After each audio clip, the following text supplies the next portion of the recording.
Hey, welcome back, Inspirers, to another powerful episode of Amputate to Elevate Success, the show where we sit down with senior leaders, CEOs, and executives to ask one defining question.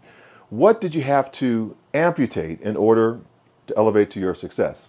I'm your host, John Register, and I started this podcast because I know the weight of high-stakes transition. When you're at a crossroads, facing change, and needing tools to lead through it. And I've learned that communication, clarity, and courage are what carry leaders through the day. This show is part of my Elevate Life Executive Series on Beehive that you can get anytime. Create to give you those tools when stakes are high and the path forward isn't that obvious. Now, today's episode is a little different.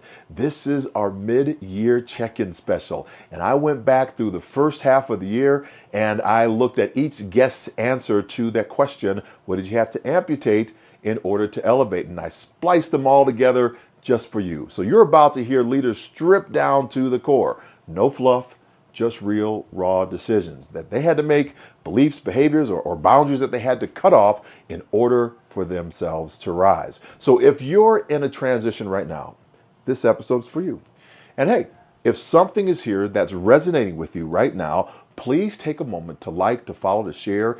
Share this with an episode with a friend of yours, a colleague. It helps others who are leading through change find the message they need to hear. And don't forget to sign up for our Elevate Life Executive Strategy Session that happens once a month. Now that's where we go deeper into each month with the tools, the frameworks that you can put into action right away. All right, let's jump in. This Amputate to Elevate Success podcast, the check-in edition, will start right after this.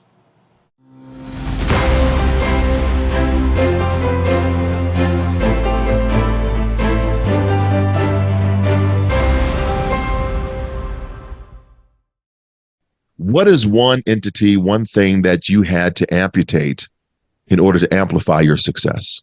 Yeah, it's an interesting one because I can tell you it's probably 15 to 20 years old, but it's going to sound a little facetious, but it's not. It's amputating your ego. And I think that's the hardest thing for leaders. And what I've seen specifically as I bring leaders in, a younger leader from an experience perspective, not age, versus a very experienced leader, I most of the times find that experienced leader very open to other ideas, not about you, because you're not trying to prove yourself. And I think that's important for people that are young or early in their leadership journey, is to understand, how do you cut out your ego? Because we all have it. And it's not about getting rid of an ego, because we all have ego. It's part of the human condition. The idea is starting to manage it and understand it, and to realize I got to push through that. Abby, what have you had to amputate in order to elevate your success? For me, I think the main thing I've needed to amputate is the desire or the belief that I can control everything. And with that, I would say building a business is messy business. It's not perfect. There are starts and stops along the way, and things that, despite the best intentions of everyone involved, do not go well or don't pan out the way that I have thought that they would, or my team has thought that they would. And I think that I've needed to be okay with that, and okay with things not being perfect, and ultimately okay with the concept of failure as well, and the reality that despite all of our best efforts every single day, we might fail, we might not win the next client, we might not be relevant as a business in 5 years, and still it's okay if we're building something that we believe in and that gives value to our clients and employees. We have to persist in that mission. What have you had to amputate to elevate your success? Yeah. There's a really strange phenomenon that I'm sure I'm not the only one that's experienced. That's very weird, but potentially very common. Is for me, growing up in the projects in Brooklyn, the more and more success, for lack of a better term, that I've experienced, I had to struggle with feeling less and less connected to like the streets like I once was. And it's this extremely weird push and pull where it's like, I want to be the American dream. I want to start from nothing and make something and grow. But then as you start growing and as you start buying houses in the suburbs and playing bocce ball and snowboarding and doing all these things that you never thought you would ever do in your adult life, there is an element of like, oh, am I not hood anymore? Have I forgotten what it's like to be that? So I think what happens is when you have that pull trying to go up, but then you also have this pull trying to keep you in a certain, whether it's mind state or physical state, and eventually becomes a certain economic state. I had to amputate that being successful was not turning my back on who I was and where I came from. It actually is the greatest thing that I could do. And I always felt this fear that the more and more I did certain things and accomplished certain things, that I would be seen less and less as someone who's relatable and less as someone who understands the grind. Because it's not like I'm Jay-Z successful. It's not like I'm like, like the pinnacle of success, like nothing to something. But I am very proud of certain accomplishments. But I also felt shame in those same accomplishments. So amputating that almost survivor remorse or, getting out feeling was a really big thing, because I definitely noticed that in the past I have self-sabotaged just to prove I still know what it's like to be, broke or from the streets or, whatever word you want to use to do that. So I think that growth is important, but it takes some level of amputation of a past self to get there. So one of the things that, I have a therapist, and I actually like to talk about that often, because I know sometimes there's a stigma, especially in the African American community, about getting therapy. But I do have a therapist that I meet regularly. And one of the things that I started to notice on my journey was that my defense mechanism was finding someone to fix, helping someone, whether they needed my help or not, or asked for my help or not, but it was just always trying to help. And, some people have a vice of drinking, smoking, having sex, whatever, right? But my vice was seeking out people to help all the time. And in what I realized in conversation was that in helping others, I was disregarding my own issues, disregarding the fact that I had things that I needed support or help in. So because I was so focused on, well, I've got to do this for this person, whether they asked me to help or not. And once I started to realize,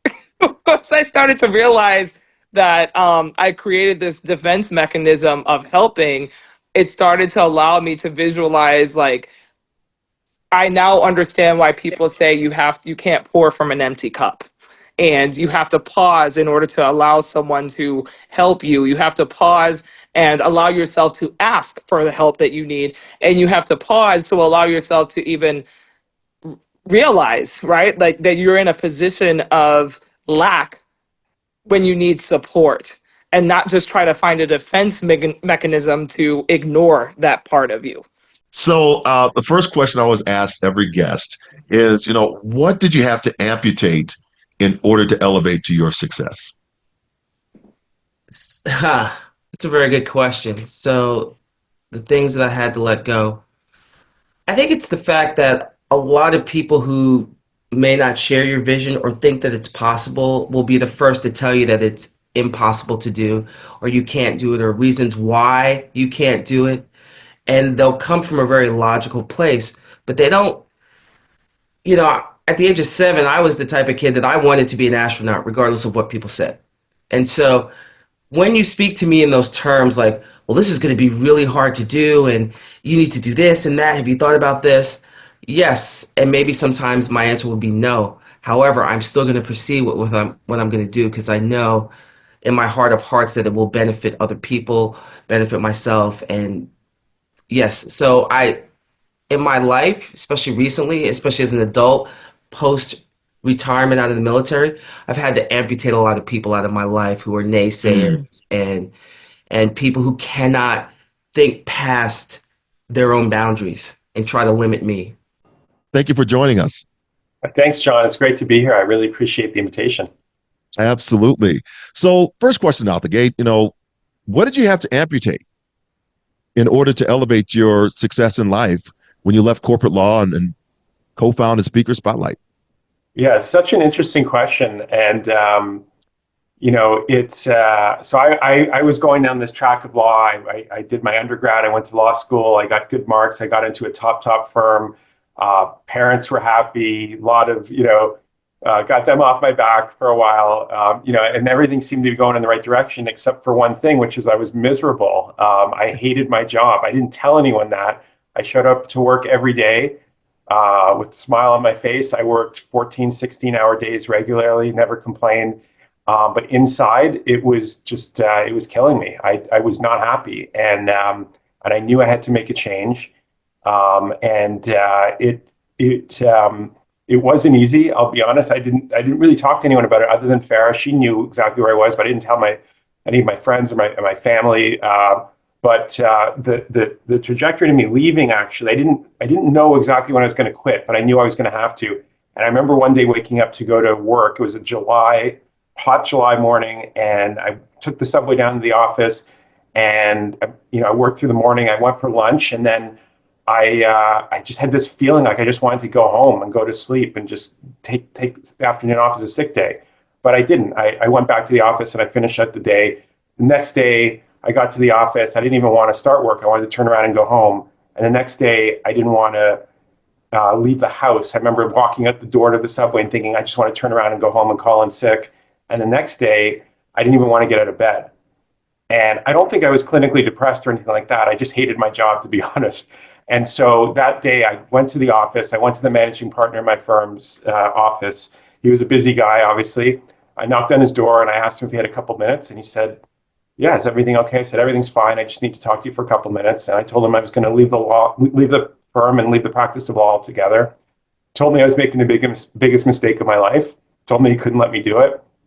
But I told him I made up my mind. And luckily I was able to go. For a moment, I thought, what do you mean he can't let me do it? Am I stuck here for months or years? But obviously I left, and it was a big thing. I didn't know exactly what I was doing, but I knew it was the right thing for me. So I guess what I had to sort of amputate in my life was this path that I was on that was very well sort of established. I'd worked hard. I got a lot of rewards for it, prestige, good salary. My family was happy with me. And all of those things on the outside look really great, but on the inside, I wasn't happy.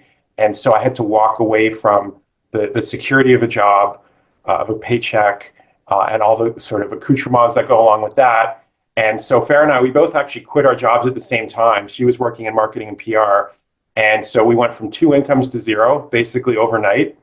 And we went from both having really great jobs to starting a speakers bureau, which we weren't even exactly sure what that was at the time, but we had done some research, kind of had a general idea. And when you're 25 and you're young and naive enough to think you can do something, it's a great thing to have. We also, we didn't have any kids at the time. We didn't have a mortgage. So we were really responsible to no one other than ourselves.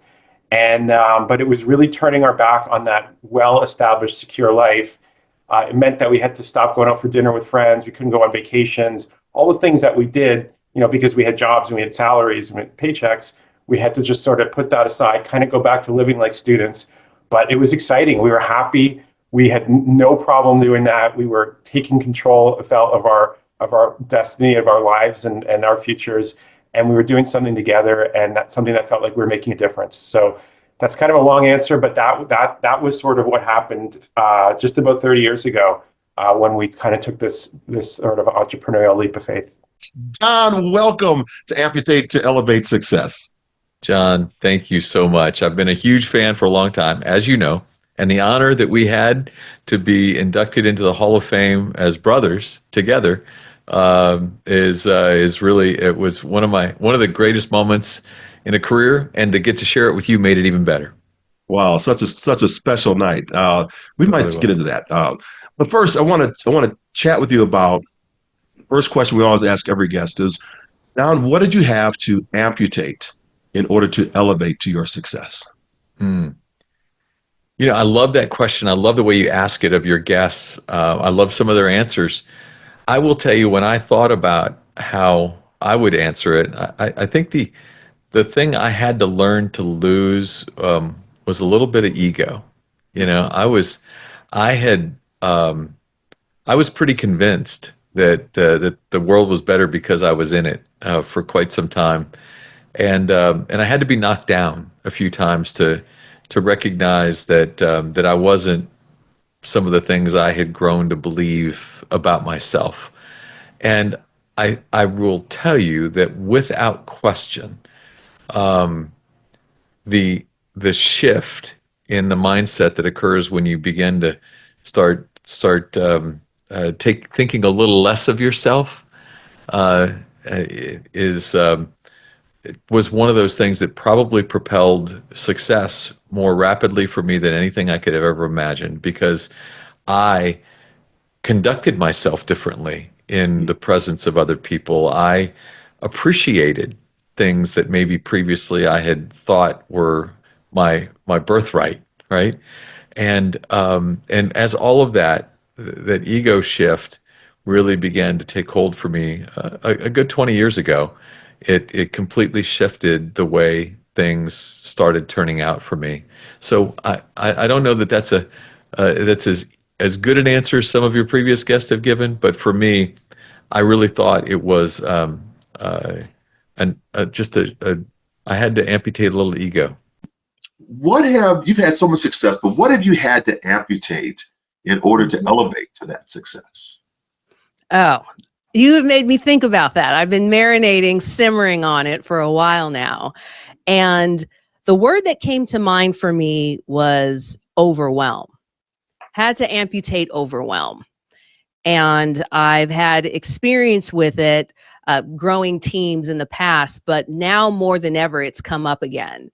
And I think that word can't be underestimated, because what do you do with it? So overwhelm.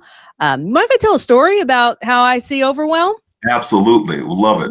All right. So back in, so many of you may or may not know, my background is actually hotel development, luxury lifestyle boutique. So high intensity, big teams, big budgets, multiple personalities, all the things. I'm a professional cat herderer, but these cats are in the best Italian handcrafted suits. And but that was my world for almost 20 years. And every so often, when I started very early on, I had a team and I would hear them talk about being overwhelmed.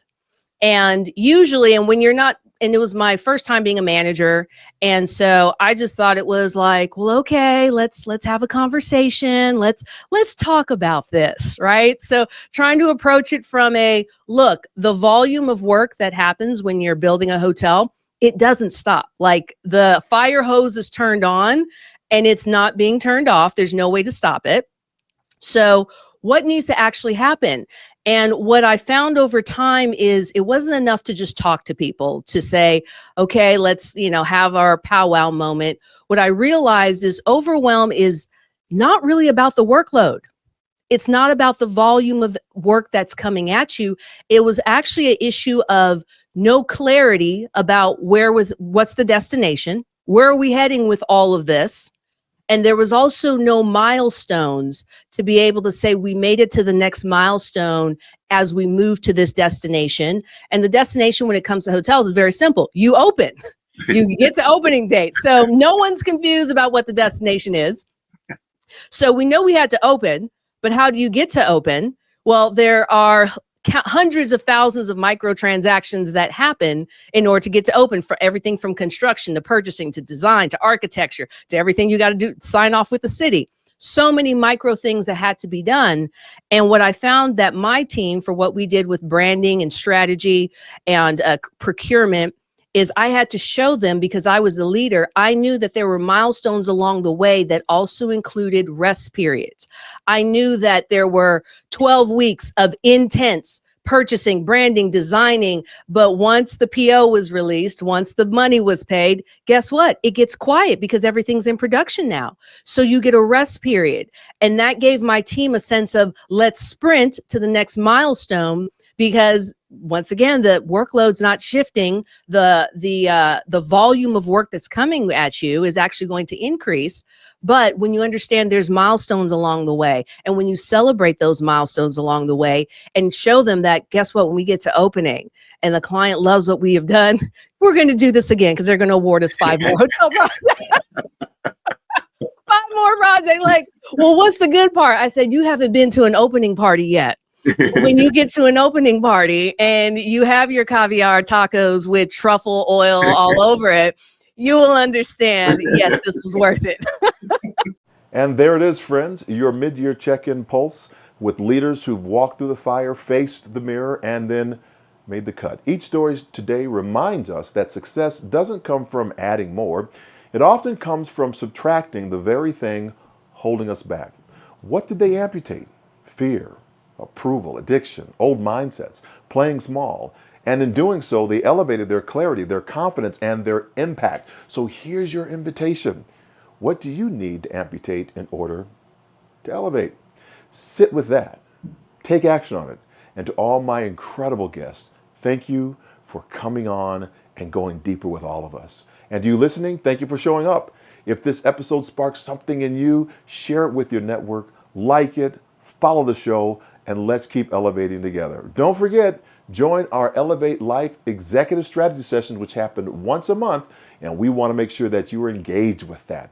That's where we unpack the insights and turn them into real leadership action. I'm John Register. This is Amputate to Elevate Success podcast. Go forth, inspire your world. Bye for now.